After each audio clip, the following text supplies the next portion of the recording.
একজন নারী, শোনেন, একজন নারী বনু কাইনুকার বাজারে গিয়েছিলেন তার প্রয়োজনে। ইহুদি তার শ্লীলতাহানি করেছে, তার সতর খুলে দিয়েছিল একজন ইহুদি। এটা দেখে একজন মুসলিম ভাই সেখানে থাকতে না পারে ওই ইহুদির গর্দান নামিয়ে দেয়। এই ইস্যুকে কেন্দ্র করে ইহুদিরা মিলে ওই ভাইকে শহীদ করে। তখন ওই বাজারে ওই ভাই ছাড়া আর কেউ ছিল না, একজনই ভাই ছিল। এরপরে এই মামলা আসলো নবীর দরবারে সাল্লাল্লাহু আলাইহি ওয়াসাল্লাম। এটা মদিনার ঘটনা।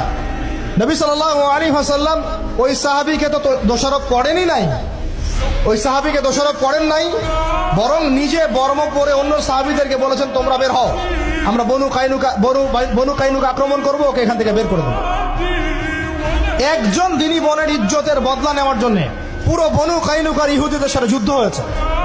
আর আমাদের বোনরা স্বেচ্ছায় ইজ্জত বিলি দিচ্ছ। তোমরা হচ্ছে মাটির তলে চলে যাও, তোমাদের বেঁচে থাকার চেয়ে মাটির তলে চলে যাও। তোমরা